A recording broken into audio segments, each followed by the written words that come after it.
Good morning, everybody. Michael the Maven. Thank you for coming. If this is your first time to my channel, today we are going to be discussing the release or the official announcement of the Nikon D780. This is a really interesting release because the D750 was one of Nikon's best full-frame selling cameras. The D850, which came out in 2017, in my opinion, one of the most well-rounded DSLR cameras I've ever seen, even to this day. It's an amazing camera. Anytime a new camera comes out, something I try to go over with my viewers is to ask 2.5 questions. What can this camera do that no other camera can do?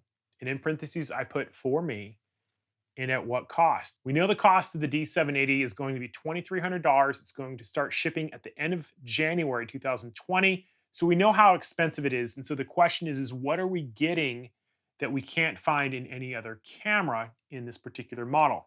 Now, this is a 24.5 megapixel full frame camera. It has a new X-Speed processor. It'll shoot at 7 frames per second mechanical, 12 frames per second with an electronic shutter. It takes the eye detection that we've seen in the Z6 and Z7 and puts it into the live view feature so you can get eye detection, which is great for shooting wide aperture lenses, portraits, things of that nature. I think every camera should have it. 4K 30 frames per second. In the specs, there was a mention of 10-bit video. When we take a look at the focusing systems, we get 51 focusing squares, 15 of which are cross-type, which is welcome. We've got our dual card slot. And the images have been spectacular, the ones that I've seen. This looks like a really nice, well-rounded camera. As many of you know, the Z6 recently became compatible with the Atomos Ninja 5 recorder to shoot ProRes RAW. And Nikon is touting this as a Z6 and D750 combined. And so I have a lot of questions about the video. How well does the autofocusing work in these higher,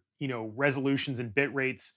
Does it do ProRes RAW? And my guess is that it doesn't. But when we look at all the features, they're available in other cameras, all of them.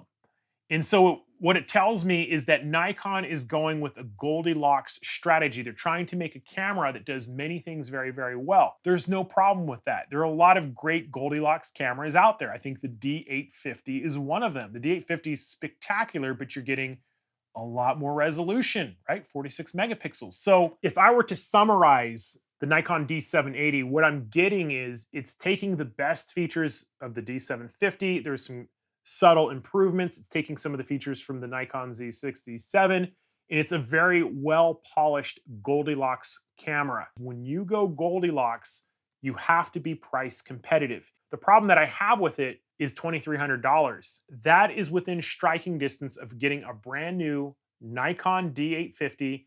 If you're okay going with a used D850, you can get one for less than $2,000 on eBay.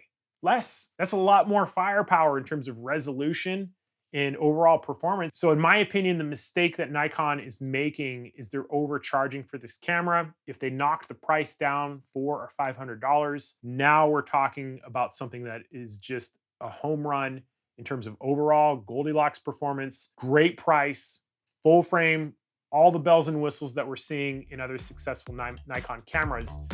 That's just one man's opinion. I'll have the camera in a couple weeks and I'll be able to know in terms of performance how it does. In any event, if you're struggling to learn your camera, check out one of my many crash courses. I'll put those links in the description. Thank you guys for watching, and I'll see you next time.